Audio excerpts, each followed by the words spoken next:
The concept of pluripotency and its regulation in stem cells. Pluripotency is one of the most significant features of embryonic stem cells, ESCs, and induced pluripotent stem cells, iPSCs. It refers to the ability of a stem cell to differentiate into nearly all cell types in the body, except for extra embryonic tissues like the placenta. This ability makes pluripotent stem cells incredibly valuable for regenerative medicine, disease modeling, and drug discovery. The regulation of pluripotency is a complex and finely tuned process that involves various genetic, epigenetic, and signaling pathways. 1. What is pluripotency? Pluripotent stem cells can give rise to cells from all three germ layers of the embryo: ectoderm, e.g., skin, neurons; mesoderm, e.g., heart, muscle, blood; endoderm, e.g., liver, pancreas, lungs. However, pluripotent stem cells cannot give rise to extraembryonic tissues, such as the placenta. Embryonic stem cells, ESCs, derived from the inner cell mass of the blastocyst, are naturally pluripotent. Induced pluripotent stem cells, iPSCs, are reprogrammed from adult somatic cells, enabling them to acquire pluripotency. Second, characteristics of pluripotent stem cells. Self-renewal. Pluripotent stem cells have the ability to self-renew, meaning they can divide indefinitely while maintaining their pluripotent state. Differentiation.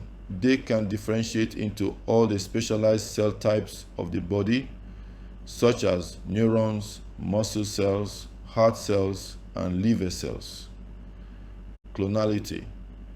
When pluripotent stem cells divide, they maintain their ability to differentiate into any of the three germ layers. Third, key transcription factors that regulate pluripotency. The regulation of pluripotency involves a set of transcription factors and signaling pathways that maintain the stem cells undifferentiated state. The core pluripotency network is primarily controlled by the following key transcription factors: AOCT4 PO5F1. OCT4 is a master regulator of pluripotency. It is essential for the maintenance of the pluripotent state in both ESCs and iPSCs. OCT4 promotes the expression of genes that prevent differentiation, and its absence leads to the loss of pluripotency and initiation of differentiation. B. SOX2. SOX2 works in concert with OCT4 to sustain pluripotency by promoting the expression of genes that maintain the undifferentiated state. SOX2 helps control the stability of OCT4 and its downstream signaling, ensuring that stem cells stay in a pluripotent state. C. NANOG. NANOG is another key transcription factor that plays a critical role in maintaining the pluripotent state. It acts downstream of OCT4 and SOX2, and its expression ensures the stem cells do not undergo differentiation. NANOG also regulates the balance between self-renewal and differentiation, preventing premature differentiation. D. KLF4 and CMYC. In iPSCs, the reprogramming factors KLF4 and CMYC, along with OCT4 and SOX2, are often used to induce pluripotency in adult somatic cells. These factors work together to reprogram differentiated cells into a pluripotent state. KLF4 and CMYC help suppress differentiation, and maintain cellular plasticity during the reprogramming process. Fourth, epigenetic regulation of pluripotency. Epigenetic modifications, chemical changes to DNA and histones that affect gene expression without altering the DNA sequence, play a crucial role in the maintenance of pluripotency. A. DNA methylation. DNA methylation typically suppresses gene expression. In pluripotent stem cells, genes related to differentiation are usually silenced through methylation. The core pluripotency genes, e.g. OCT4, SOX2, NANOG, are generally hypomethylated, allowing them to be expressed and maintain pluripotency. B. Histone modifications. Histone acetylation and methylation regulate the accessibility of chromatin and influence the expression of pluripotency genes. For example, H3K 4-Me3 trimethylation of histone.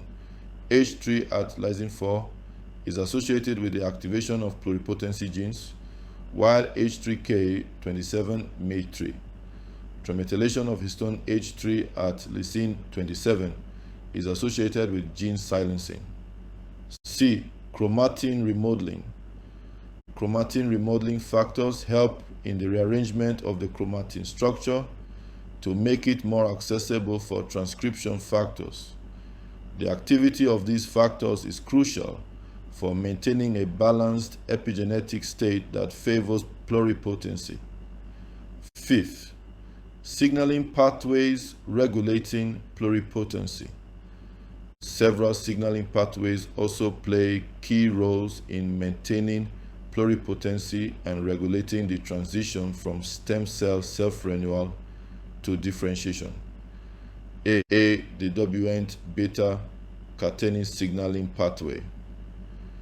The WNT signaling pathway is essential for maintaining pluripotency, especially during early development. Beta-catenin, a key effector in the WNT pathway, accumulates in the nucleus to activate the expression of genes involved in pluripotency. The canonical WNT signaling pathway supports stem cell proliferation and self-renewal, while inhibition of this pathway leads to differentiation. B. The TGF-beta signaling pathway. The TGF-beta family of signaling molecules, including nodal and activin, plays an important role in pluripotency. These pathways help maintain ESCs in an undifferentiated state and control the transition from pluripotency to differentiation.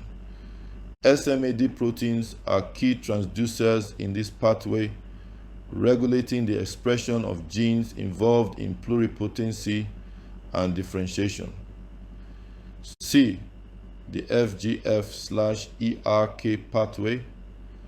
Fibroblast growth factor FGF and extracellular signal regulated kinases ERK are important in maintaining pluripotency in ESCs. The FGF/ERK pathway prevents differentiation and promotes self-renewal by inhibiting MAPK signaling in ESCs. D. The Notch signaling pathway. Notch signaling is involved in cell fate determination and differentiation. It helps maintain stem cell populations by influencing the decision between self-renewal and differentiation. The pathway plays a critical role in the regulation of the nervous system and muscle development, among other tissues. 6. Pluripotency in induced pluripotent stem cells, iPSCs. iPSCs are adult cells, usually fibroblasts or skin cells, that have been reprogrammed to an embryonic-like pluripotent state by the introduction of transcription factors like OCT4, SOX2, KLF4, and CMYC. The reprogramming process involves epigenetic reprogramming, where the chromatin structure and DNA methylation patterns are modified to resemble those of ESCs. iPSCs have the same pluripotency as ESCs, but the efficiency and stability of reprogramming can be improved further to make them safer and more useful in clinical applications. 7. Applications of pluripotent stem cells. Regenerative medicine. Pluripotent stem cells can be used to generate tissues and organs for transplantation, reducing the risk of immune rejection. Disease modeling. ESCs and iPSCs are used to create models of diseases, such as Parkinson's, Alzheimer's, and diabetes, to study disease mechanisms and screen for drugs. Gene therapy. iPSCs can be used for gene correction in genetic diseases by replacing defective genes with functional ones. Tissue engineering. Pluripotent stem cells are utilized in creating organs and tissues for surgical repair and to test drugs. 8. Conclusion. Pluripotency is a key property of stem cells that enables them to differentiate into all cell types of the body, making them invaluable for regenerative medicine and therapeutic applications. The regulation of pluripotency is controlled by a combination of transcription factors, epigenetic mechanisms, and signaling pathways. Advances in understanding how pluripotency is regulated will lead to new therapies for a wide range of diseases and conditions, from genetic disorders to degenerative diseases.